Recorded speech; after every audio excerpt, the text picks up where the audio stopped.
दिनांक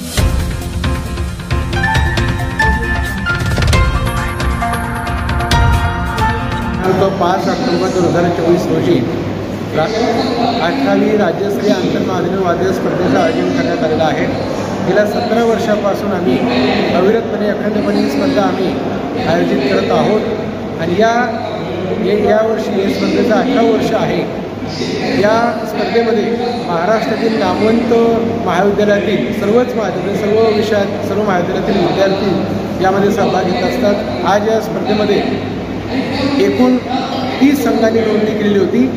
आतापर्यंत 29 संघ आलेले आहेत आणि 13 संघांना आम्हाला प्रवेश देतात आणि कारण वेळेच्या अभावी आपल्याला एकदिवसीय स्पर्धा असल्यामुळे फक्त 30 संघांना आम्ही प्रवेश देत असतो. या स्पर्धेचा विषय जो आहे राजकीय पक्षांची ध्येय धोरणे सामाजिक विकास आणि सामाजिक स्वास्थ्य हानिकारक आहे असं आहे आणि या स्पर्धेचं परीक्षक इतर 3 परीक्षक यामध्ये असतात. सकाळी या स्पर्धेचं उद्घाटन आपल्या मुंबई उच्च न्यायालयाचे न्यायमूर्ती माननीय न्यायमूर्ती शैलेजी ब्रह्मे साहेब यांच्या हस्ते या स्पर्धेचं उद्घाटन झालं आणि संध्याकाळी या स्पर्धेचा बक्षीसवितरण समारंभ आहे.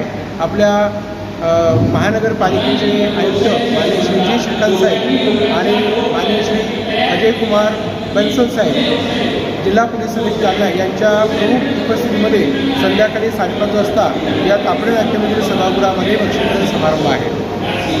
या स्पर्धेचं असे वैशिष्ट्य आहे फक्त या स्पर्धेमध्ये फक्त या स्पर्धकांकरता बक्षीस नाही तर आमच्या महाविद्यालयाचे विद्यार्थी सकाळपासून संध्याकाळपर्यंत हे जे काही स्पर्धक विद्यार्थी बोलणार आहेत यामध्ये कोणता संघ प्रथम येऊ शकतो त्यांच्याकरता आम्ही एक उत्कृष्ट श्रोता ही स्पर्धा आयोजित केली आहे. म्हणजे जो संघ प्रथम येईल त्याचा कोड क्रमांक या विद्यार्थ्यांनी दिलेल्या स्लिपवर द्यायचा आहे आणि त्या विद्यार्थ्यांनासुद्धा आमच्या महाविद्यालयाच्या विद्यार्थ्यांनासुद्धा यामध्ये 12 पारितोषिकं यामध्ये दिलेले आहेत. तर या स्पर्धेमध्ये जे स्पर्धकांसाठी 11,001 आणि चषक 7,001 आणि चषक 5,001 आणि चषक वैयक्तिक सर्वोत्कृष्ट आणि अनुकूल 3 आणि प्रतिकूल 3 असे एकूण 10 बक्षिसं आहेत आणि महाराष्ट्रातील एक नामवंत मानाची स्पर्धा म्हणून आयोजित मानल्या जाते. या स्पर्धेमध्ये आम्ही पारदर्शकता ठेवतो.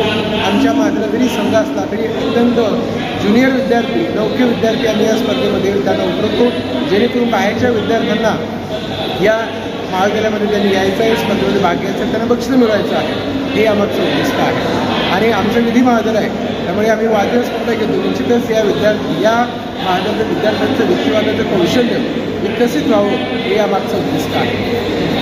दरवर्षीचं जसं वादविवाद स्पर्धाच घेतली जाते आणखीन काही दुसरे पण कार्यक्रम आयोजित आमच्या महाविद्यालयामध्ये नुसते वादविवाद नाही तर अभिलिप न्यायालयाचं भरपूर कॉम्पिटिशन पॉवरपॉईंट प्रेझेंटेशन्स आणि इतर अनेक उपक्रम महाविद्यालयातर्फे राबवले जातात. आपलं नाव सांगा. मी प्राध्यापक डॉक्टर दिनेश कोते 18व्या राज्यस्तरीय वाद्य स्पर्धेचा समन्वय म्हणून मी कार्य पाहत आहे.